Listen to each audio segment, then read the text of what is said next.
My name's Eric. I'm 38. I was born Cincinnati, Ohio. Um, I have three other siblings. A younger sister. We're like 15 months apart. An older brother and an older sister. Uh, I grew up between Cincinnati and Hamilton, Ohio. I had a rough childhood. My parents were partiers. I don't know if they were addicts or alcoholics because they just stopped one day, but when I was a kid growing up, they partied a lot. I remember being in bars. My dad was a very abusive, mean son of a gun. He um he was really strict. We weren't allowed to do a lot of stuff as kids. We grew up in kind of poverty. I remember going without electric and water a lot when we were kids. Going to grandma's, take baths, take showers. Um, Grew up in rougher neighborhoods. I started using when I was like 8. Started smoking weed. Stole some off my dad. Experimented with like acid and cocaine by the time I was 11. I hung out with like the older kids, the kids that were running the streets, selling the drugs, committing crimes, and um, just everybody who grew up in the neighborhoods I grew up in. My other siblings, they kind of took the other road. They done good in school. They kind of hung out with like the more privileged middle class, upper middle class kids that went to our schools. I didn't. I stayed with what I thought the people I liked, the people I wanted to be around. The stuff like start running the streets real young, just doing whatever I wanted. No real parental advisor. Um, like my parents were there. Like dad always worked, but he was like I said abusive. So like when I was 11, my mom just up and left one day. Never came back. She went to work and just never came home. Left us all with my dad. She moved out to Hamilton, and that's when I started jumping back and forth between Cincinnati and Hamilton. Whenever one of my parents would get like, I would just be too much for them, getting brought home by the cops every night. They would ship me off to the other one, vice versa.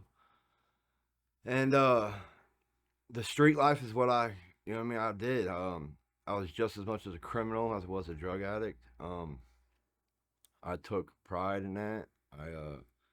You know what I mean? I got validation and I got acceptance from people who I looked up to, uh, people who I thought loved me. You know what I mean? Because I didn't get that shit at home.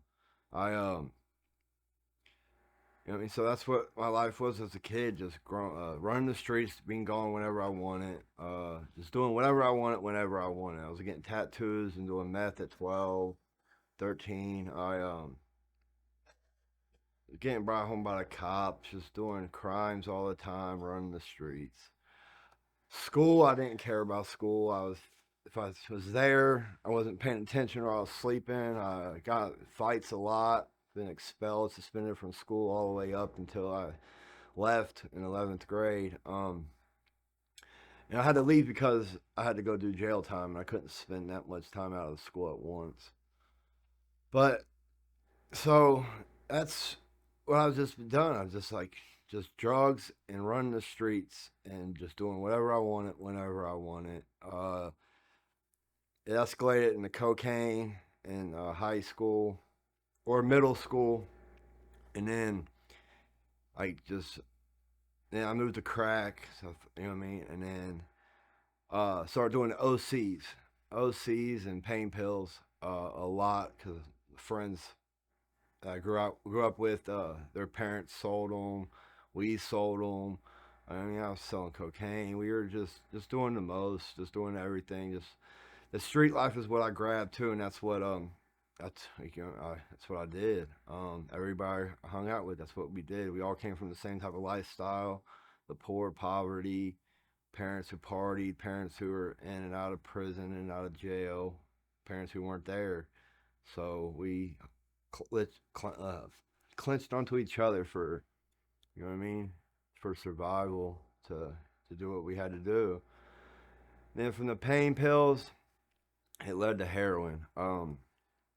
By the time I was time I left high school, I was doing heroin.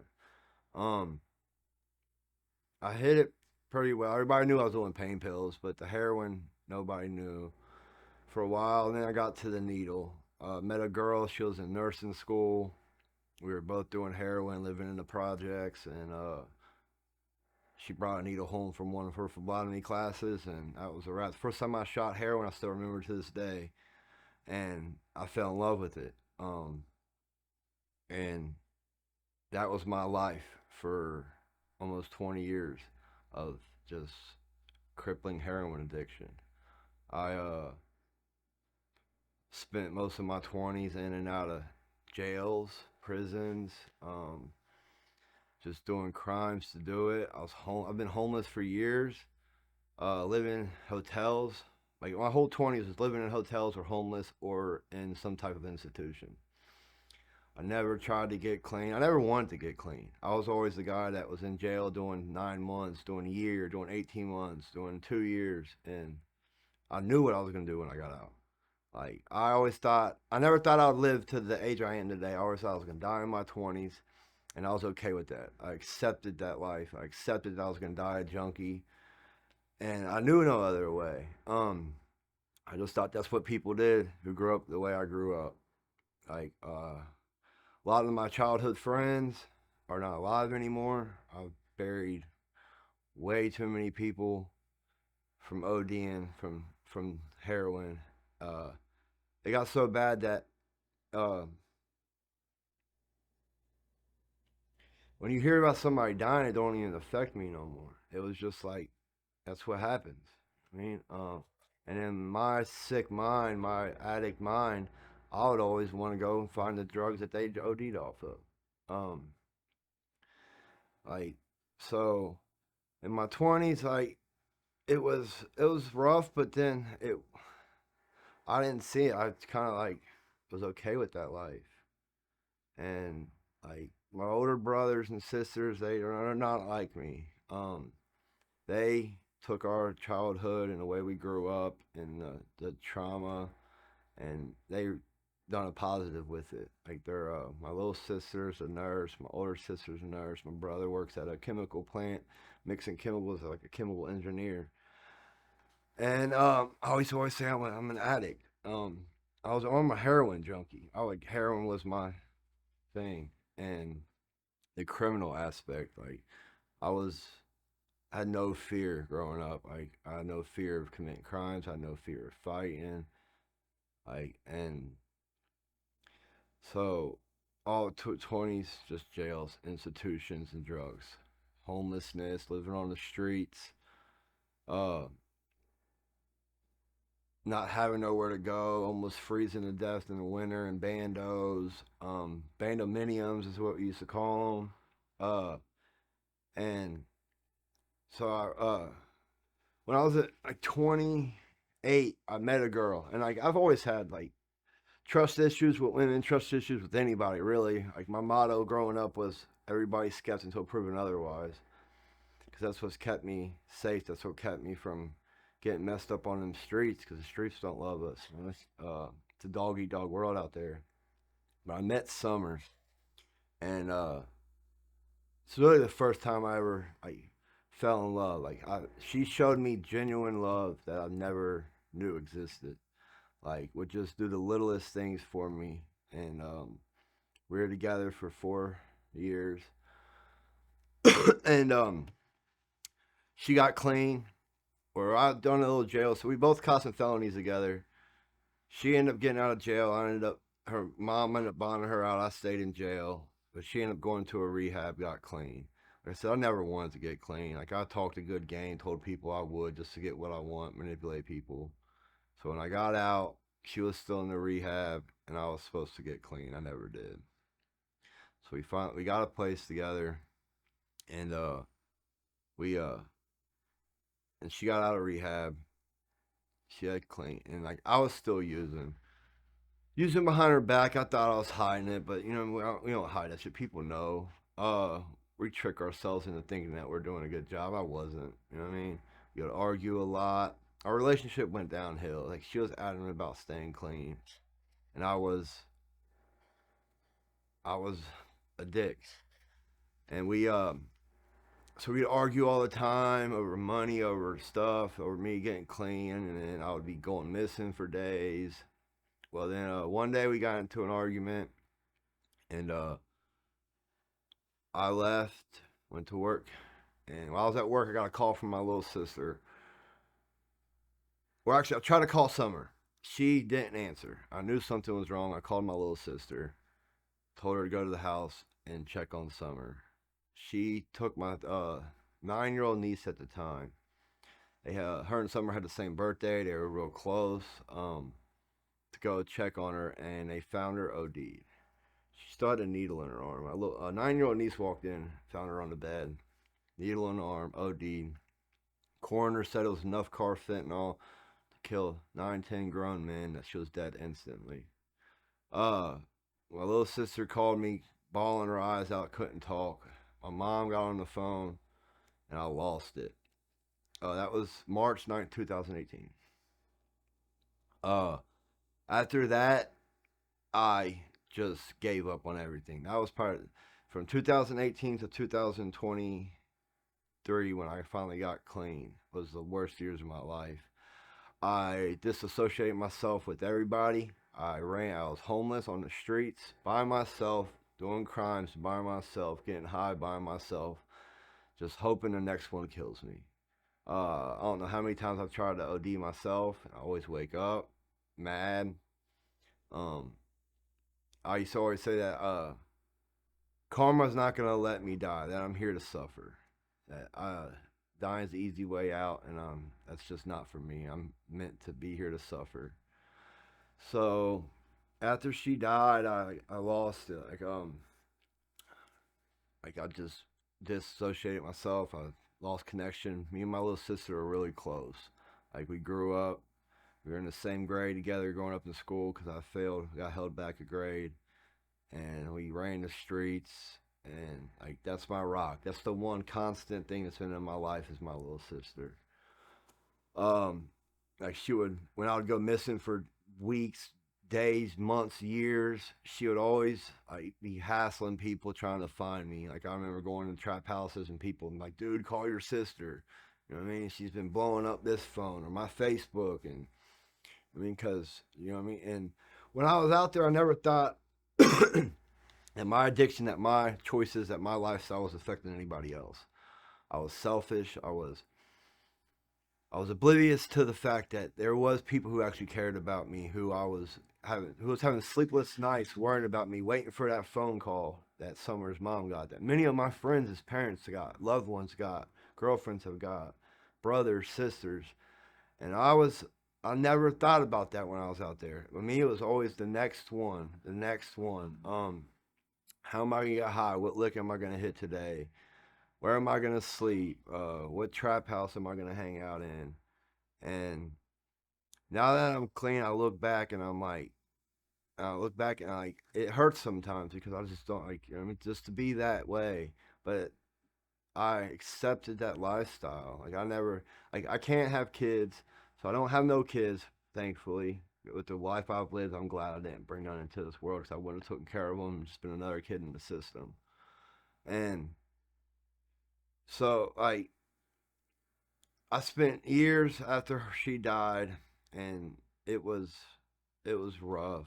Like, I tried to get clean at 21, because 2020 was on the streets was a weird year because all the PUAs and PPP loans and people getting that money from the government. But that sent my addiction in like hyperdrive.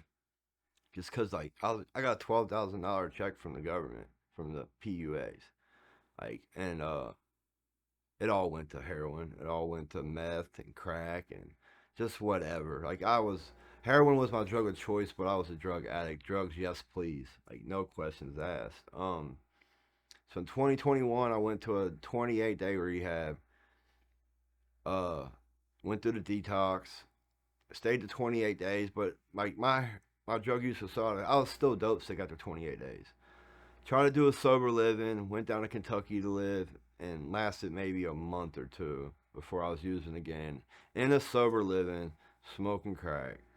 Started off with smoking crack, then went right back to heroin. Went back to Hamilton uh, when I got kicked out the sober living, and I got a job because I've worked odd jobs my whole life. Like I've done roofing, I've done framing, siding, anything really construction. I've done because you could find bosses that would give you money every day to get well before they took you to the job, and you get paid daily or you get paid weekly, and the cash is what I needed. So came back to Hamilton. We I got a job roofing again, and I tried to maintain as best I could with just doing a little bit here, a little bit there, but that never works at all, especially with heroin, especially with the new fentanyl. Like, so that lasted a while, a little bit. Like, you know what I mean? And then, like, I didn't, like, when I got clean in 21, what sent me into the rehab in 21 was, like, I was at a point where I've been running alone for so many years and not really associating with anybody except for drug dealers and random people here or there I ran into at the trap house or in the bando. That like that loneliness, that degradation is rough, and I just wanted to die. Like I thought, and like I was either gonna kill myself or something's gotta happen. I didn't know it was gonna get talk about getting clean. Like I said, I never really thought about it. I never really thought there was life outside of that. But my niece Sage, the one that found Summer dead, she's 13, 14 at this time. Uh, she called me because she had a dream that I died, and I used to be real close with my nieces. Like they were like, so I couldn't have kids and stuff like that. My nieces were like, well, I love them, you know. And Sage called me crying that she had a dream that she that I died, and just knowing what she's been through for finding Summer, like she has to go to counseling over that stuff. She don't even like celebrating her birthday anymore because her and Summer had the same birthday. And so that like I don't know, like after she called me and done that, I'm in the trap house and I'm just crying in a trap house, and a friend of mine mentioned about this rehab and I went to it. So that's what got me first time ever getting clean in my entire life. And it didn't stick. But it set the seed, obviously, because I knew there was better way. I've met people who were, because I thought I was unique. I thought my neighborhood was unique. The people I hung out with was unique with like the way we grew up, the way we ran the streets, and that's the only thing there was. So when I started meeting people in the program that's had just like a life that I've had, or even rougher, or even worse, and that they're clean, they're successful, uh, owning their own businesses, and so that set the seed for me. So then I ended up going back to Hamilton, running a little bit longer. Had to go out there and get more experience. Try to figure out. I thought I could do it, and uh, a friend of mine. I lost my job because my boss that I work with, I've known my whole life. Uh, he stopped working me because he said he ain't gonna pay me on Friday for me to be dead by Sunday, and because he has 10 years clean. And then so a friend of mine that I met when I went to Lemire in 21, I still talk to her. She's still clean to this day. She actually works as a case manager at a facility up here in Dayton. I was staying in contact with her through Texas and stuff while I was out there running. Her checking on me. She was working at a different rehab up here in Dayton called Woodhaven, and I knew if I was gonna get clean, if I was gonna try this again, I needed something other than a 28-day program. A 28-day program is not enough for me. Um, so Woodhaven is a 90-day program. So I called Woodhaven that day after Sage called me, and they'll come pick you up anywhere in Ohio.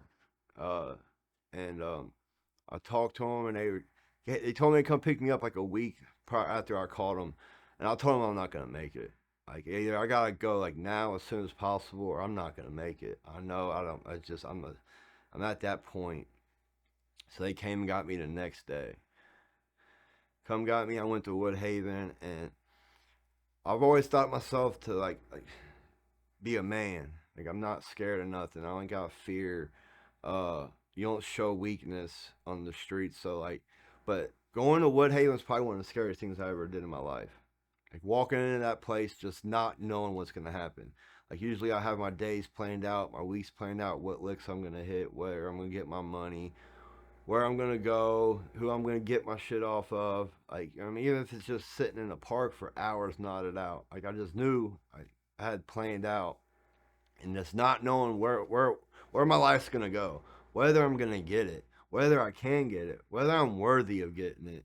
Because that's one main thing with me is like I didn't think I was worthy. Like I've done a lot of messed up things in my life to people, to people I love, to people I don't even know, people who never don't even know me, and I've just done a lot of messed up things, and so I always thought like I'm not worthy again. I'm not. It's just not my cards. So walking into the doors and not knowing was probably the scariest thing in my life. I uh I chose not to take a sub taper when I went to this rehab. Uh, Even though they offer it, uh, I don't know really know why. I don't really agree with the subs and stuff like that. So I just was like, I'm a cold turkey because if I'm gonna do this, I'm gonna need to remember it. So it was 28 to 30 days of just horrible detox.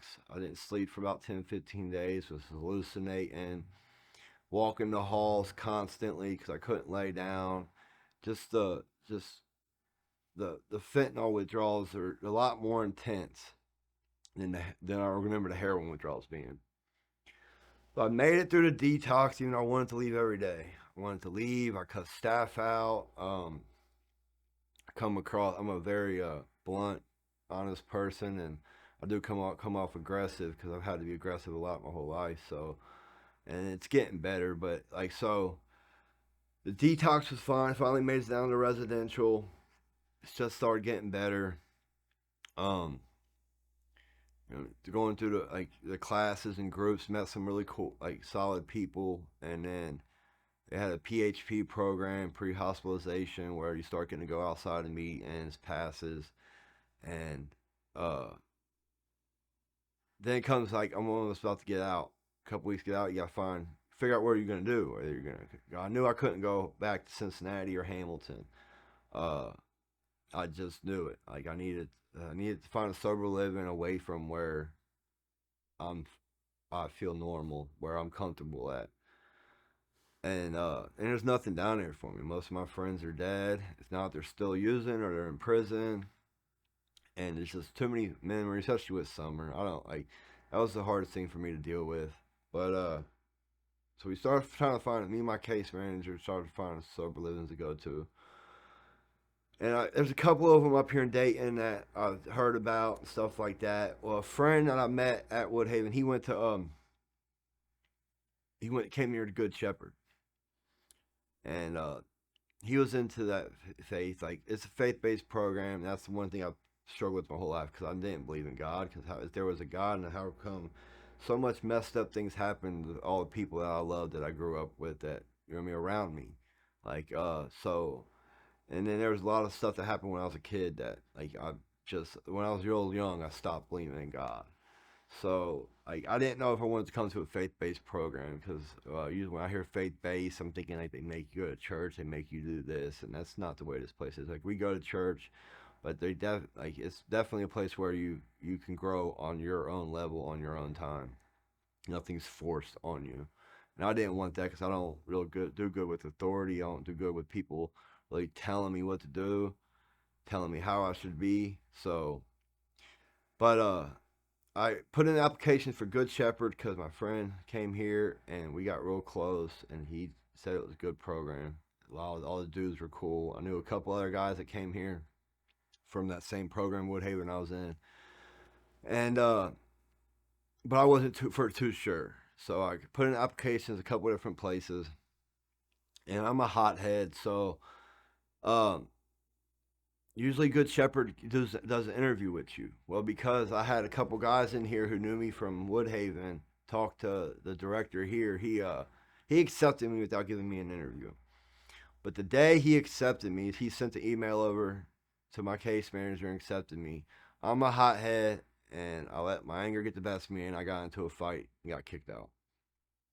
And I ain't gonna lie, I was scared. I acted like I wasn't, like it wouldn't bother me, but I didn't know what I was gonna do. I knew other sober livings ain't gonna accept you when you're getting kicked out for fighting from the rehab.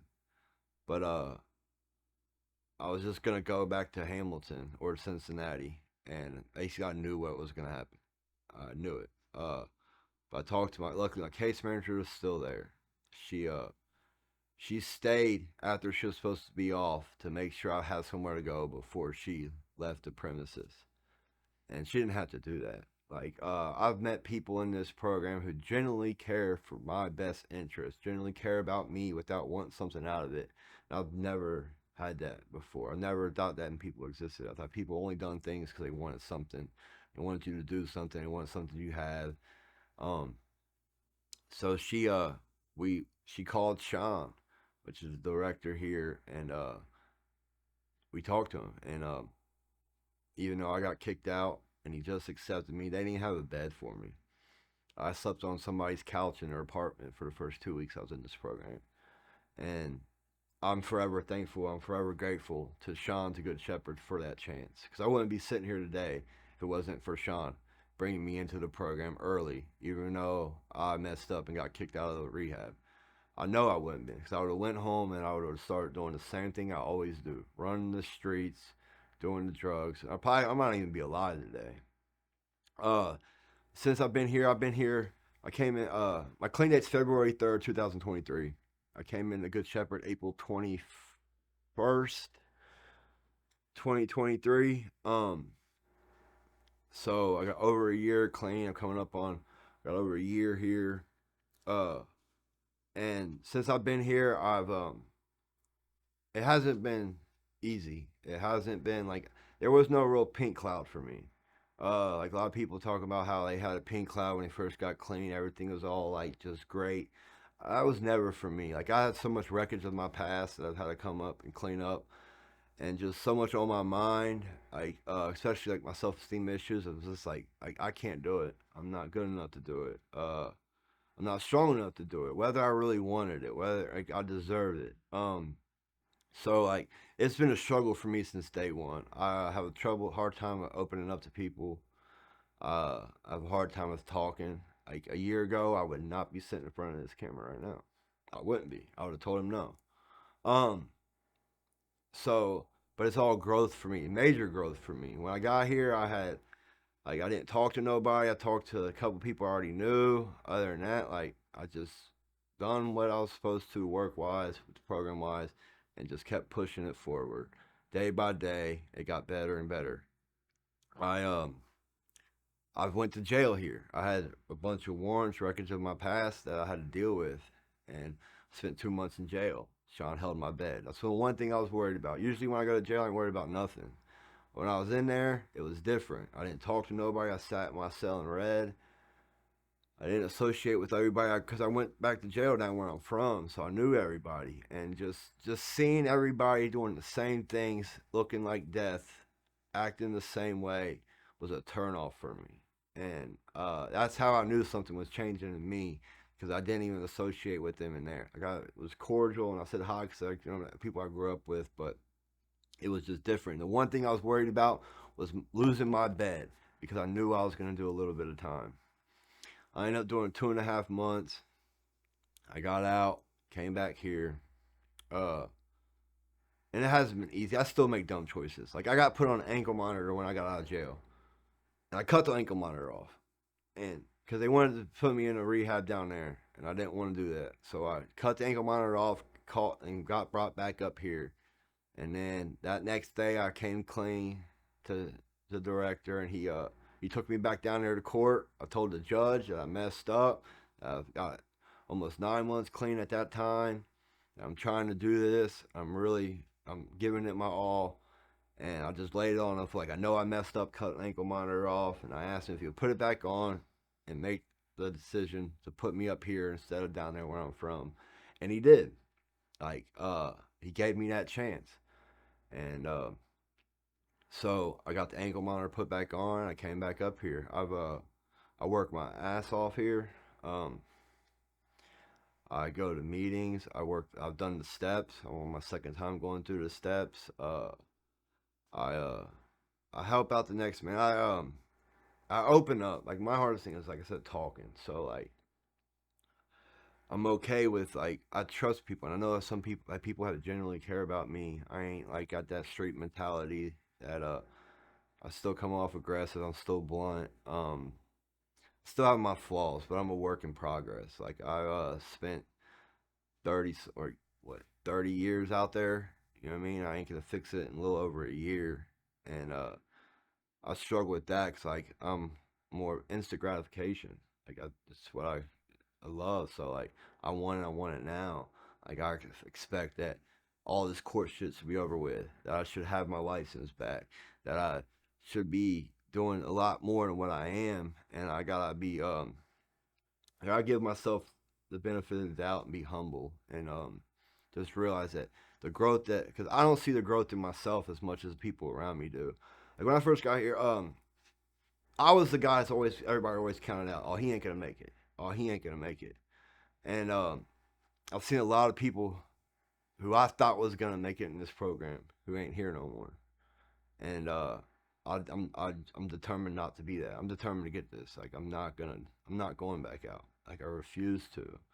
And I put the work in to do it. Like I said, AA because I do AA even though I've never really drank. Because that's what I was just introduced to when I first got here. So I do my meetings. I help out the next man. I do a lot. I use my skills and the skills that I've learned over the years to help the next man in this program. It's just fixing up the houses, doing stuff, just helping out the next man who comes in. Like when he comes in, he's coming off of rehab and they don't got nothing.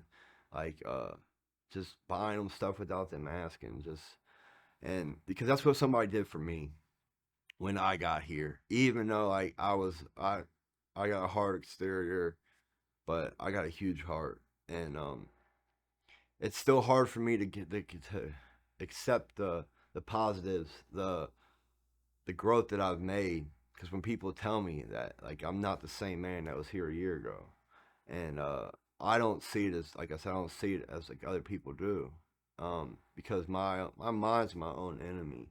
Like my mind never stops. Like the only time my mind stops when I work. Like work has saved my life. This program, with like how they put you to work, they help you get jobs. They they keep you busy, and that's what I needed. Like and I'm thankful for a friend who came here who talked me into coming here. He ain't here no more. He's got his own journey, and I had to stop talking to him because of what choices he's made when he left here, and that's hard because I just want the best for everybody, and I wish I could beat this sobriety into certain people, but you can't. Um, like I know that from experience, because nobody can tell me nothing. Uh, but I genuinely want this. I put the work in every day. This program we do community service. I love giving back to the community, like especially like the hard stricken communities, the poor, impoverished communities I grew up in. Like we do a lot of service work here, and I absolutely love that. We do movie nights for the neighborhood kids who don't have nothing else. Because I was one of those kids. I was one of those people who I help out food pantries and I do this and I do all this other stuff because when I was out there, I wouldn't have ate if it wasn't for food pantries. I wouldn't have had clothes, had this money sometimes wasn't for people who genuinely just wanted to help somebody else out. And who am I if I'm not going to give back? Like, how am I going to not be selfish anymore if I'm just going to sit here and take everything that's given free to me through AA, through recovery, through Good Shepherd, and not be willing to give my all back out with no questions asked, with nothing asking in return? Um, I'm grateful today. I'm grateful to be alive. I'm grateful to be clean. I'm grateful to have the brothers that I met in this program who want the best for me, who I want the best for them. I uh I got a relationship with my mom again, which that was hard. Me and my dad still don't talk. It's getting better since I've been clean. Like I went helped him put a toilet in, and that's the first time my dad's ever told me he's loved me. I was 38 years old 4 months ago, like ever. and it threw me off. It was such an awkward moment. But the more I look at it, it's like he's getting older, he's getting sicker, and they done the best what they could with what they had, and I understand that now. I used to blame them for a lot, but they were young, 4 kids at a very young age, just learning, just like I'm learning today. Um, I've paid off a bunch of my fines. I'm close to getting my license back. Yesterday I got a call and I successfully completed one of my probations. They let me off yesterday. Got a call from my PO yesterday. Never completed probation. Ever. I was always a guy, give me my time. F this. Give me my time. I'll go do that. I'm not going to do 5 years on paper. Just, you know what I mean? I was that guy. Or just never showed for PO. I paid off a lot of fines. I put the work in. I'm getting close back with my nieces, with my sister. People are trying to trust me again. I got keys to houses at this program. I got keys to the toll rooms at this program. Before, nobody would ever trust me with that because I wouldn't have been trusted. I was the guy who was going to go in there and take everything and I'll be out. I'll be gone. Um, but life is so much better. Life is at a point where I never thought it would be. I'm only a year or 15 months, 16 months in. Like, I never believed that when people said that the promises of AA will come true. I never believed that. I was like, whatever, you know what I mean? I always thought people had something given to them, that they weren't really putting the work in, that they've, you know what I mean, had family, had this, that, you know what I mean, to help them get to where they are. And it's not true. You just gotta just do day by day, fight your demons, fight your battles, talk to people, open up, and realize that there's still good people out there. And like it's magnificent on this side. I never thought I would be here, and I'm grateful every day for the people who are here in my corner who are cheering me on.